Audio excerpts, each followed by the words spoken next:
I'd like to tell you about the strangest secret in the world. Not long ago, Albert Schweitzer, the great doctor and Nobel Prize winner, was being interviewed in London, and a reporter asked him, "Doctor, what's wrong with men today?"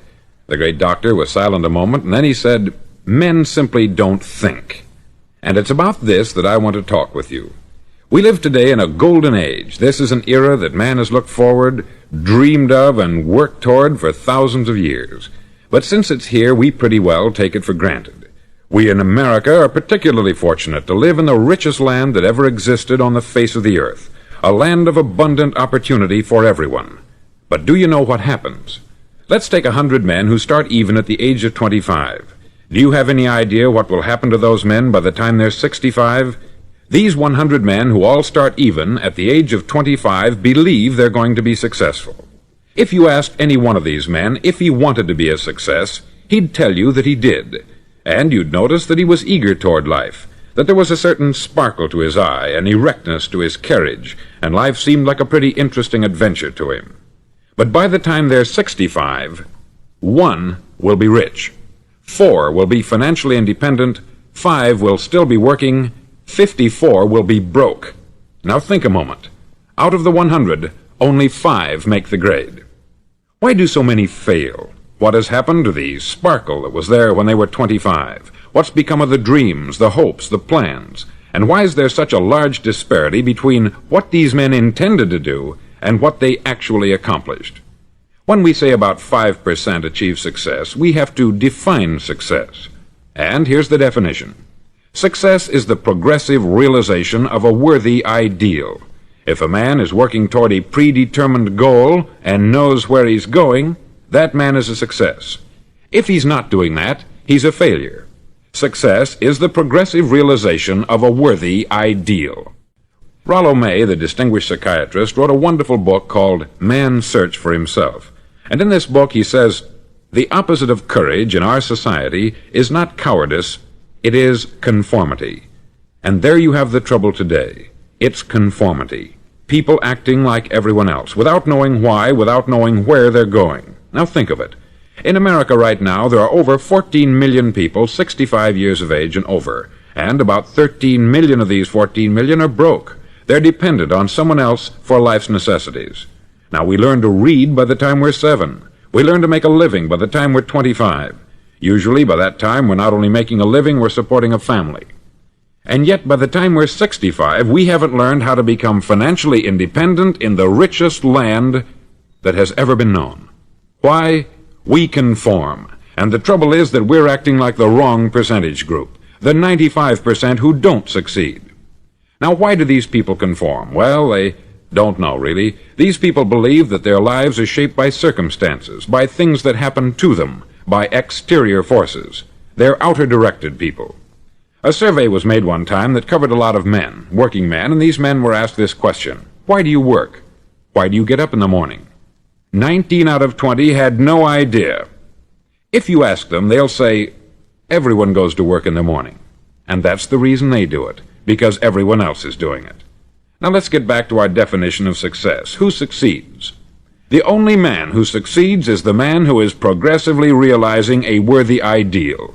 He's the man who says, I'm going to become this, and then begins to work toward that goal. I'll tell you who the successful people are. A success is the school teacher who's teaching school because that's what she wanted to do. The success is the woman who's a wife and mother because she wanted to become a wife and mother and is doing a good job of it. The success is the man who runs the corner gas station because that's what he wanted to do. The success is the successful salesman who wants to become a top-notch salesman and grow and build with his organization. A success is anyone who is doing deliberately a predetermined job because that's what he decided to do deliberately. But only 1 out of 20 does that. That's why today there isn't really any competition, unless we make it for ourselves. Instead of competing, all we have to do is create. Now, for 20 years, I looked for the key which would determine what would happen to a human being. Was there a key, I wanted to know, which would make the future a promise that we could foretell to a large extent?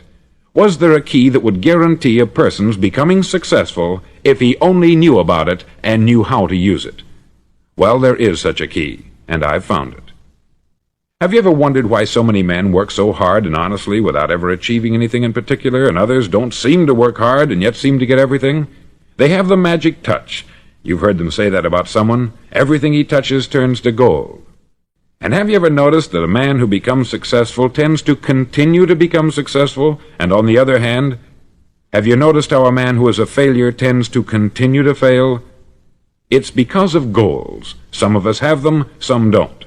People with goals succeed because they know where they're going. Now think of a ship leaving a harbor, and think of it with the complete voyage mapped out and planned. The captain and crew know exactly where it's going and how long it will take. It has a definite goal. 9,999 times out of 10,000 it will get to where it started out to get. Now let's take another ship, just like the first, only let's not put a crew on it, or a captain at the helm. Let's give it no aiming point, no goal, no destination. We just start the engines and let it go. I think you'll agree with me that if it gets out of the harbor at all, it will either sink or wind up on some deserted beach a derelict. It can't go any place because it has no destination and no guidance. It's the same with a human being. Take the salesman, for example.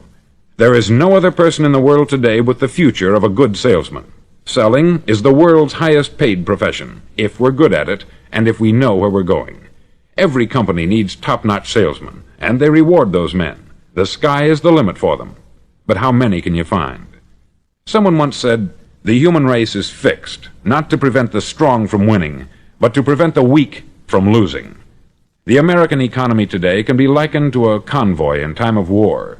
The entire economy is slowed down to protect its weakest link, just as the convoy had to go at the speed that would permit its slowest vessel to remain in formation. That's why it's so easy to make a living today. It takes no particular brains or talent to make a living and support a family today. So we have a plateau of so-called security, if that's what a person's looking for. But we do have to decide how high above this plateau we want to aim for.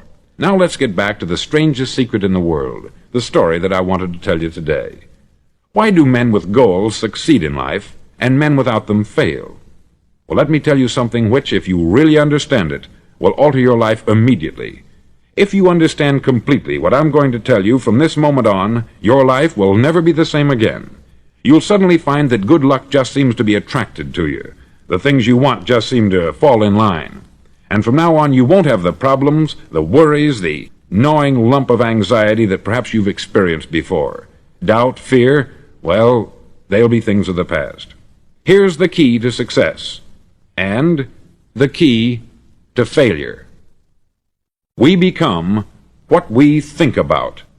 Now let me say that again. We become what we think about. Throughout all history, the great wise men and teachers, philosophers and prophets have disagreed with one another on many different things.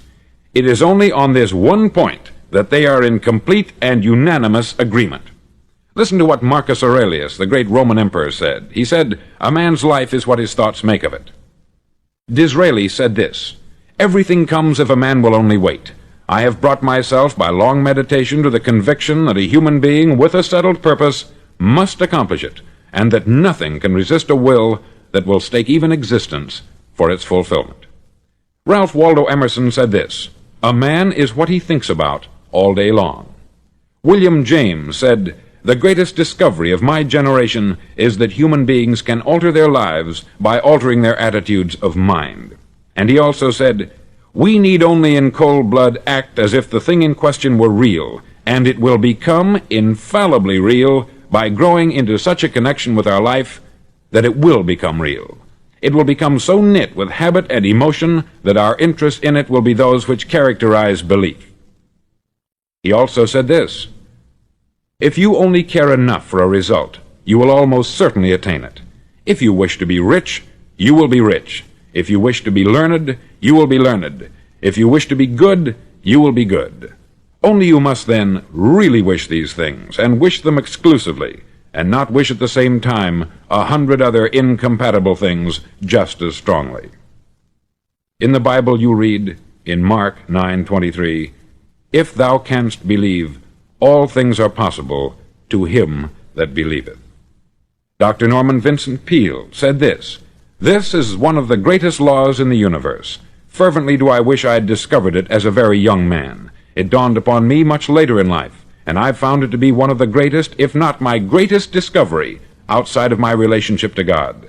And the great law, briefly and simply stated, is that if you think in negative terms, you'll get negative results. If you think in positive terms, you will achieve positive results.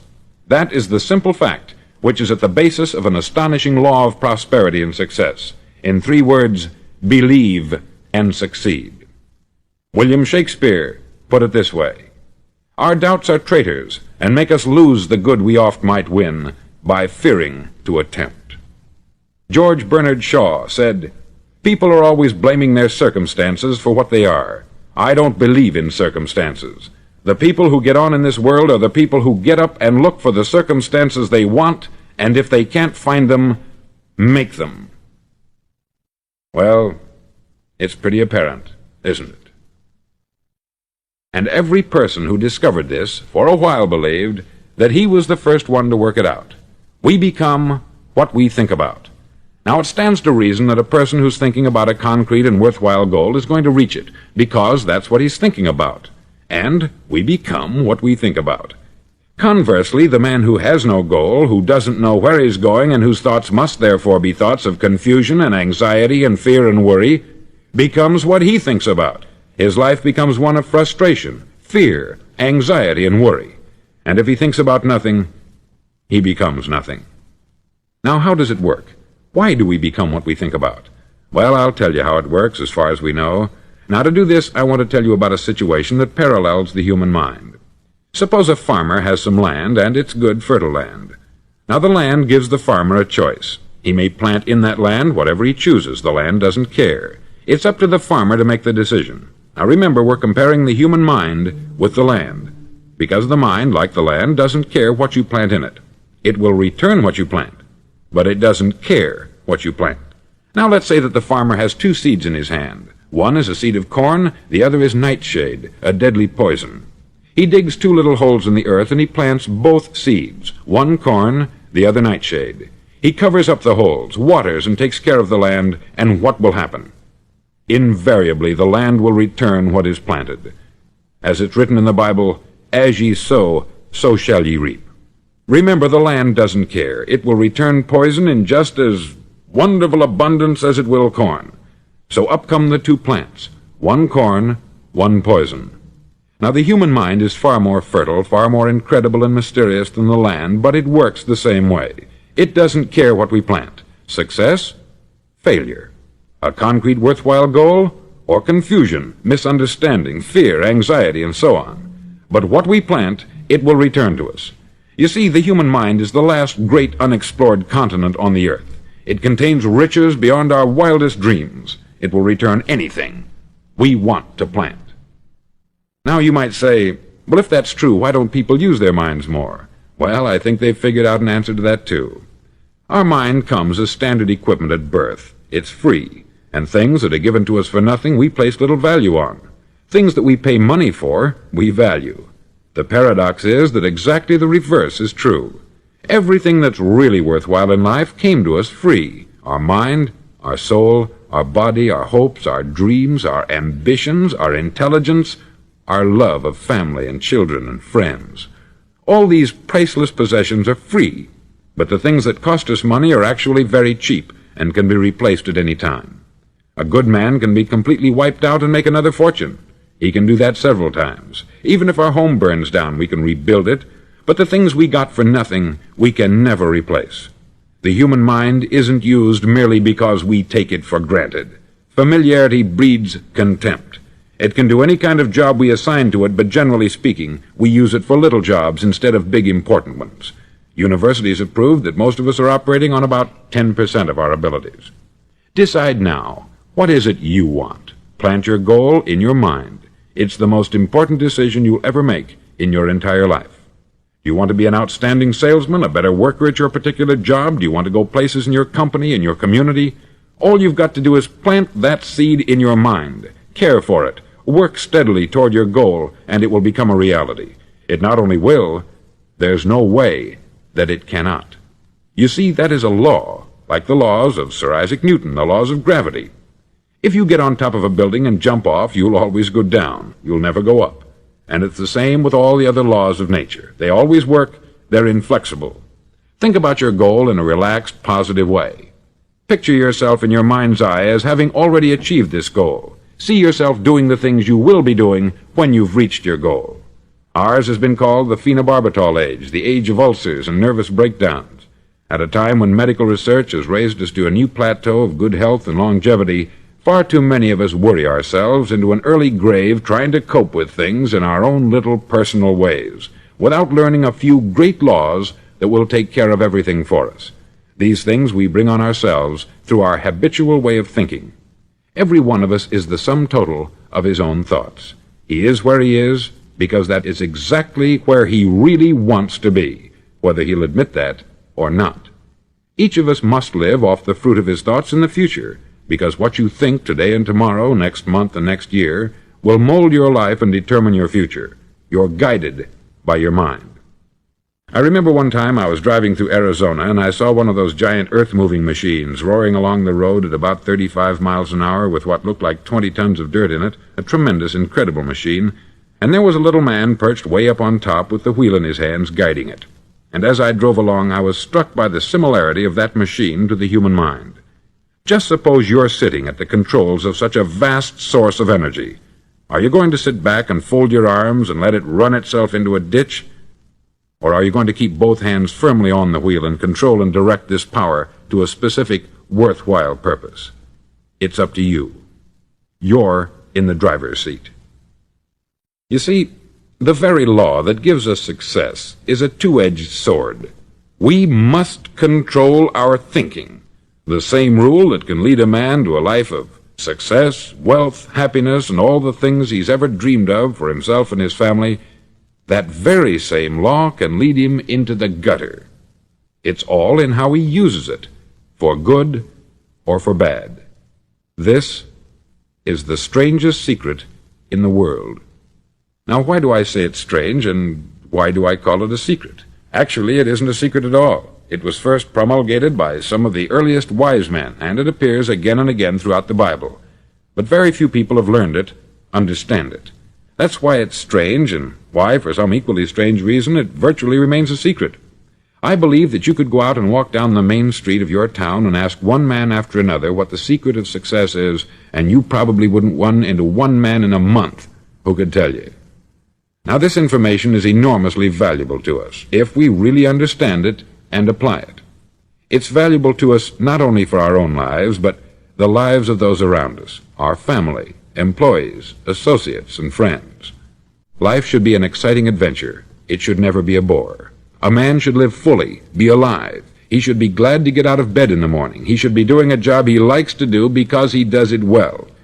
One time I heard Grove Patterson make a speech, the editor-in-chief of the Toledo Daily Blade, and as he concluded his speech, he said something that I've never forgotten. He said something like this: "My years in the newspaper business have convinced me of several things, among them that people are basically good, and that we came from someplace, and we're going someplace. So we should make our time here an exciting adventure. The architect of the universe didn't build a stairway leading nowhere." And the greatest teacher of all, the carpenter from the plains of Galilee, gave us the secret time and time again.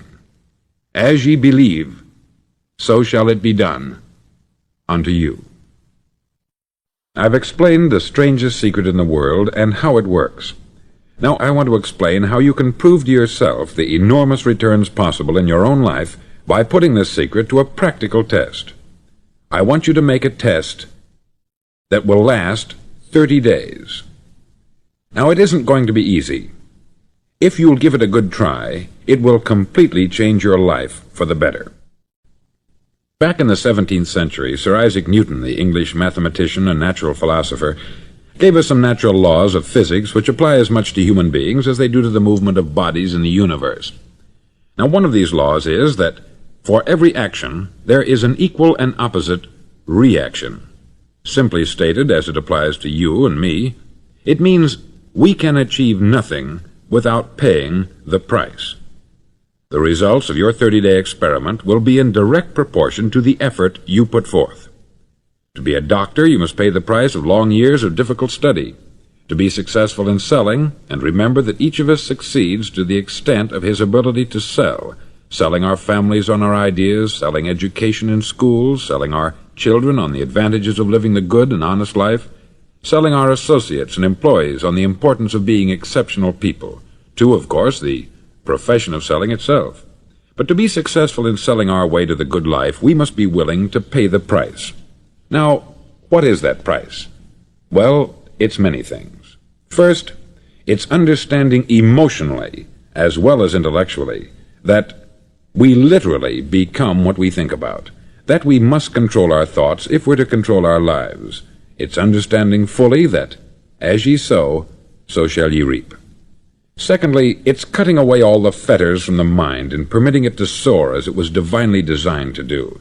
It's the realization that your limitations are self-imposed, and that the opportunities for you today are enormous beyond belief. It's rising above narrow-minded pettiness and prejudice. Thirdly, to use all your courage to force yourself to think positively on your own problem, to set a definite and clearly defined goal for yourself, to let your marvelous mind think about your goal from all possible angles, to let your imagination speculate freely upon many different possible solutions, to refuse to believe there are any circumstances sufficiently strong to defeat you in the accomplishment of your purpose, to act promptly and decisively when your course is clear, and to keep constantly aware of the fact that you are, at this moment, standing in the middle of your own acre of diamonds, as Russell Conwell used to point out. Fourth, save at least 10% of what you earn. It's also remembering that no matter what your present job, it has enormous possibilities if you're willing to pay the price. Now let's just go over the important points in the price each of us must pay to achieve the wonderful life that can be ours. It is, of course, worth any price. 1. You will become what you think about. 2. Remember the word imagination. Let your mind soar. 3. Courage. Concentrate on your goal every day. 4. Save 10% of what you earn. And action. Ideas are worthless unless we act on them. Now I'll try to outline the 30-day test I want you to make. Now keep in mind that you have nothing to lose by making this test, and everything you could possibly want to gain. There are two things that may be said of everyone. Each of us wants something, and each of us is afraid of something.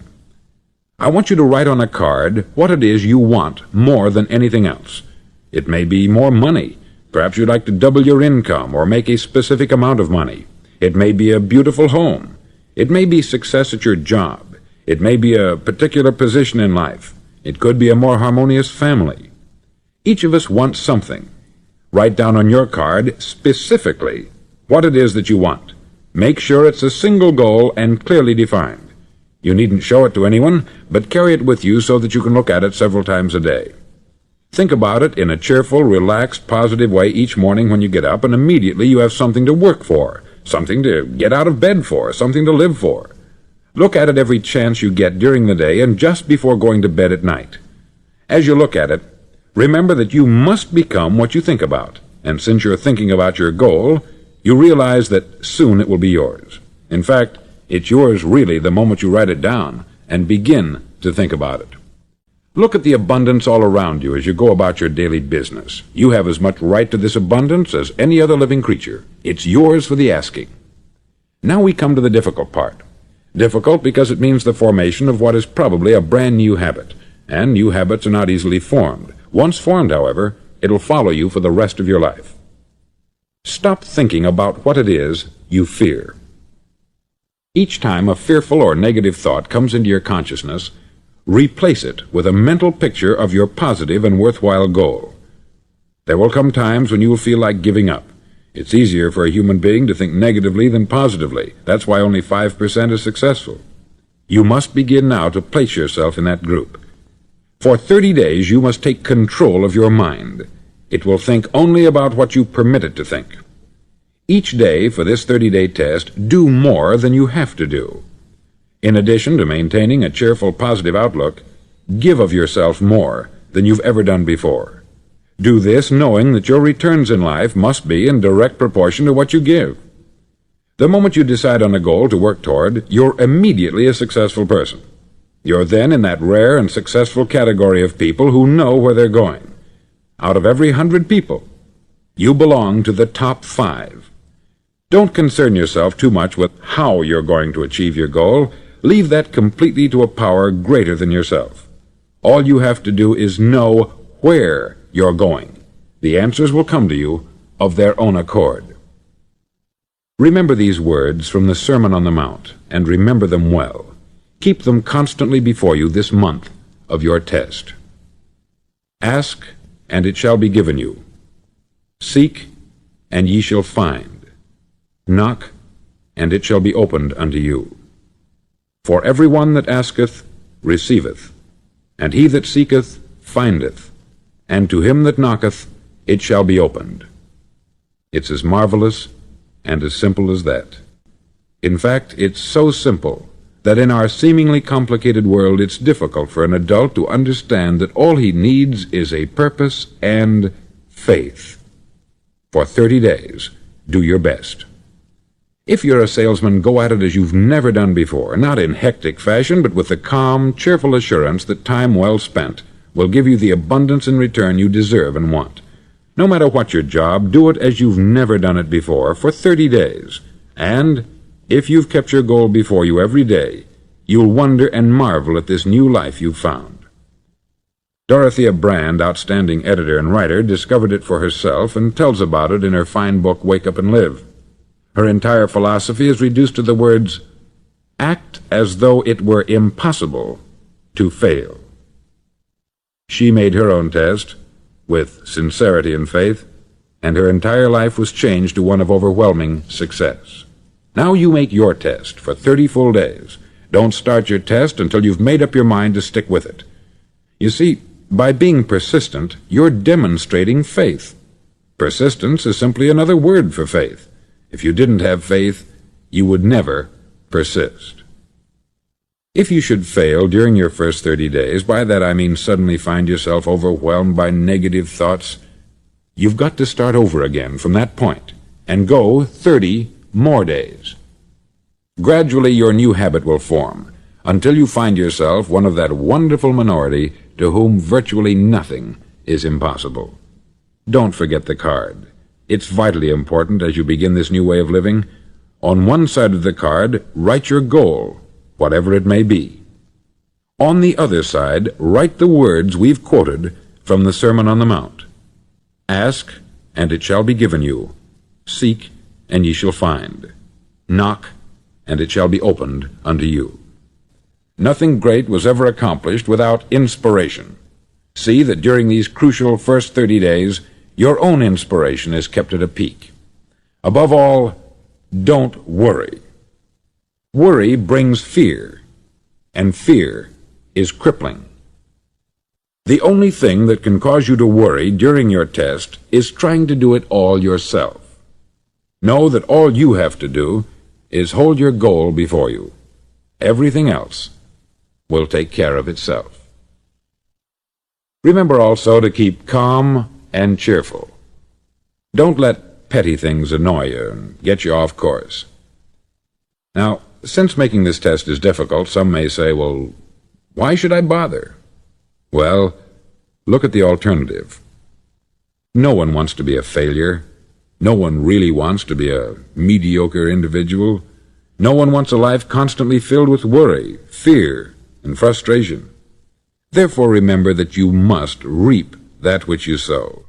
If you sow negative thoughts, your life will be filled with negative things. If you sow positive thoughts, your life will be cheerful, successful, and positive.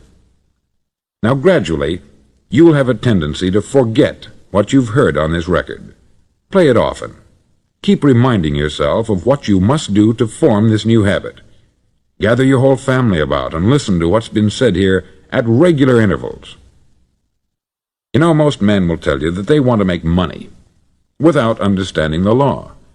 The only people who make money work in the mint. The rest of us must earn money. This is what causes those who keep looking for something for nothing or a free ride to fail in life. The only way to earn money is by providing people with services or products which are needed and useful. We exchange our product or service for the other man's money. Therefore, the law is that our financial return will be in direct proportion to our service. Success is not the result of making money. Making money is the result of success, and success is in direct proportion to our service. Most people have this law backwards. They believe that you're successful if you earn a lot of money. The truth is that you can only earn money after you're successful. It's like the story of the man who sat in front of the stove and said to it, "Give me heat, and then I'll add the wood." How many men and women do you know, or do you suppose there are today, who take the same attitude toward life? There are millions. We've got to put the fuel in before we can expect heat. Likewise, we've got to be of service first before we can expect money. Don't concern yourself with the money. Be of service. Build, work, dream, create. Do this, and you'll find there's no limit to the prosperity and abundance that will come to you. Prosperity is founded upon a law of mutual exchange. Any person who contributes to prosperity must prosper in turn himself. Sometimes the return will not come from those you serve, but it must come to you from someplace, for that is the law. For every action there is an equal and opposite reaction. As you go daily through your 30-day test period, remember that your success will always be measured by the quality and quantity of service you render, and money is a yardstick for measuring this service. No man can get rich himself unless he enriches others. There are no exceptions to a law. You can drive down any street in America and from your car estimate the service that's being rendered by the people living on that street. Had you ever thought of this yardstick before? It's interesting. Some, like ministers and priests and other devoted people, measure their returns in the realm of the spiritual, but again, their returns are equal to their service. Once this law is fully understood, any thinking person can tell his own fortune. If he wants more, he must be of more service to those from whom he receives his return. If he wants less, he has only to reduce this service. This is the price you must pay for what you want. If you believe you can enrich yourself by deluding others, you can only end by deluding yourself. It may take some time, but just as surely as you breathe, you'll get back what you put out. Don't ever make the mistake of thinking you can avert this. It's impossible. The prisons and the streets where the lonely walk are filled with people who tried to make new laws just for themselves. We may avoid the laws of man, but there are greater laws that cannot be broken. An outstanding medical doctor recently pointed out 6 steps that will help you realize success. 1. Set yourself a definite goal. 2. Quit running yourself down. 3. Stop thinking of all the reasons why you cannot be successful, and instead think of all the reasons why you can. 4. Trace your attitudes back through your childhood and try to discover where you first got the idea you couldn't be a success, if that's the way you've been thinking. 5. Change the image you have of yourself by writing out a description of the person you would like to be. And 6. Act the part of the successful person you have decided to become. The doctor who wrote those words is a noted West Coast psychiatrist, David Harold Fink, M.D. Do what all experts since the dawn of recorded history have told you you must do. Pay the price by becoming the person you want to become. It's not nearly as difficult as living unsuccessfully. Make your 30-day test. Then repeat it. Then repeat it again. Each time it will become more a part of you until you'll wonder how you could ever have lived any other way. Live this new way, and the floodgates of abundance will open and pour over you more riches than you may have dreamed existed. Money? Yes, lots of it. But what's more important, you'll have peace. You'll be in that wonderful minority who lead calm, cheerful, successful lives. Start today. You have nothing to lose, but you have a life to win.